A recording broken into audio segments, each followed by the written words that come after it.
Ever get that feeling like, someone's kind of talking about you behind your back at work? Oh, Or like you just get this weird vibe from someone in the office and you're like, yeah, totally. Office politics, the right? office politics. Yeah. It's everywhere, right? But today, we are diving into a story that is next level. Oh. We're talking about Elsevier, Okay, the publishing giant. the academic publishing giant. And Yeah. we found this really, really juicy Glassdoor review.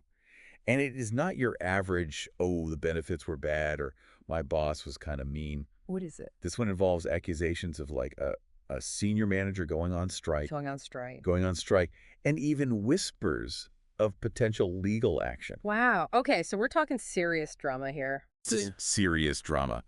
So we are going to unpack all of this, figure out what we can learn about Elsevier, what we can learn about office politics, company culture, all that good stuff. You ready to dive in? Let's do it. Okay.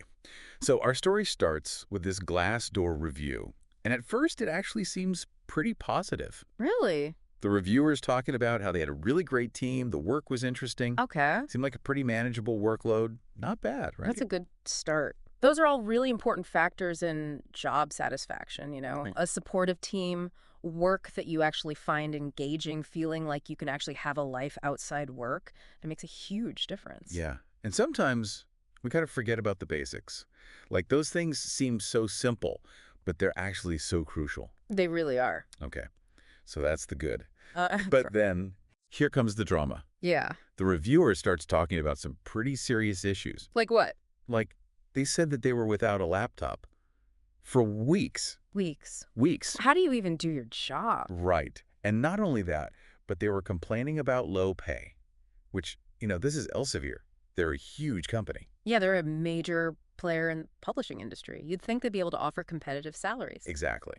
But the reviewer's saying that they're really kind of known for this culture of cheapness, Cheapness. especially when it comes to things like travel expenses and stuff like that. See, that's what I'm talking about, those little things. They start to add up, They paint a picture of the company's priorities. If they're not willing to invest in their employees, what does that say? Exactly. And it makes you wonder, like, if they're cutting corners here, where else are they cutting corners? Exactly. But this is where things get really, really wild. Okay.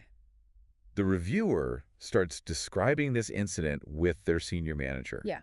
Apparently, this manager had it out for the reviewer because, get this, years ago, the reviewer left to go work for a competitor. Ooh.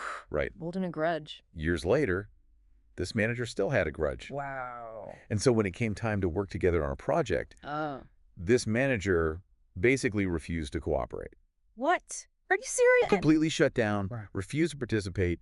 The reviewer's calling it a strike. Like this manager went on strike because of this old grudge. Wow, if that's true, that is some seriously unprofessional behavior. It makes you question the whole management structure there. Like, where's HR in all of this? Why is this kind of behavior allowed to happen? Right. And it's not just unprofessional, it's like potentially a legal issue. Oh, absolutely. That kind of retaliation, that's a lawsuit waiting to happen. Right. And the reviewer even mentions that they considered taking legal action, Really?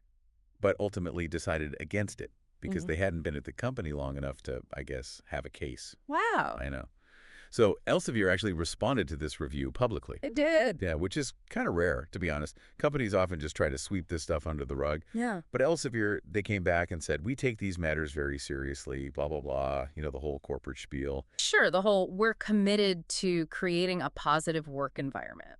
Exactly. But then they go on to say that they are investigating the issue. Okay. But they're also saying that this is the first time that they're hearing about it, Oh, really? which, come on, That seems a little hard to believe. a little hard to believe. Like a senior manager goes on strike and nobody in higher management knows about it. Right.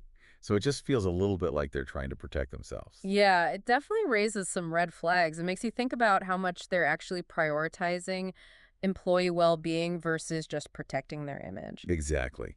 So we've unpacked a lot here. What do you think are some key takeaways for our listeners? Well, first and foremost, do your homework. Don't just rely on a company's website or what they say in an interview. Look them up on Glassdoor, see what other employees are saying, read reviews, get the inside scoop. So important. Because this is a perfect example of how one person's experience can really reveal a lot about a company's culture. Absolutely. And it makes you wonder, for every story we hear, how many others are out there? Well, right? How many people are dealing with these kinds of issues silently? And that's something to think about even in your own workplace. What can you do to make sure your voice is heard? such a good point. And on that note, we'd love to hear from you, our listeners. Have you ever experienced something similar? What are your thoughts on navigating office politics? Hit us up on social media. Send us an email. Let's keep this conversation going.